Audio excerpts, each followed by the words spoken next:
If you're retired and giving to charity this season, there's a planning move that can reduce your 2023 taxes while donating to a worthy cause, experts say. The strategy, known as Qualified Charitable Distributions, or QCDs, allows retirees to transfer money from an individual retirement account to an eligible nonprofit organization. It's like hitting two birds with one stone, said certified financial planner Sean Lovison, founder of Philadelphia area purpose-built financial services. You can donate up to $100,000 directly from your IRA to your favorite charity, and it doesn't even count as taxable income. Here's a look at more coverage on what to do finance-wise as the end of the year approaches. If you're age 70 and a half or older, you can use a QCD to donate up to $100,000 for 2023. And thanks to Secure 2.0, that number adjusts annually for inflation starting in 2024.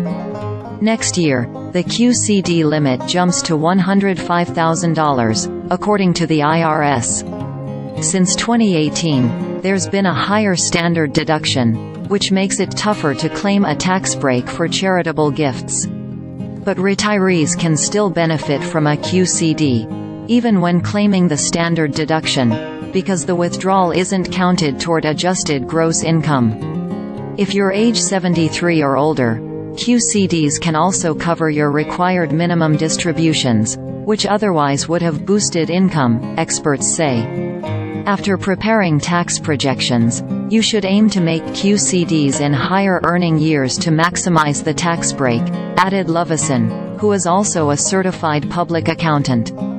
Reducing adjusted gross income also minimizes the chance of other tax issues, according to Margarita Cheng, a CFP and CEO of Blue Ocean Global Wealth in Gaithersburg, Maryland. She is a member of CNBC's Financial Advisor Council.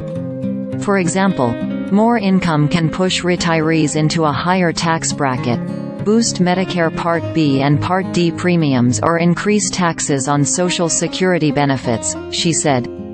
While QCDs may offer benefits, the strategy is more cumbersome for tax reporting and administration, explained CFP Kevin Brady, a vice president at New York-based WealthSpire Advisors. Typically, QCDs aren't separated on Form 1099-R, which reports retirement plan distributions to the IRS.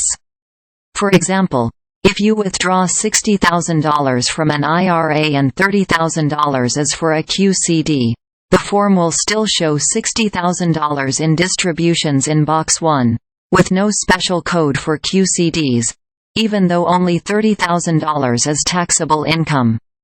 To avoid issues, you'll want to keep records of QCDs and other IRA distributions and flag for your preparer at tax time. Plus, each QCD must be authorized with a signature from the donor, which requires donors to plan further in advance, Brady said.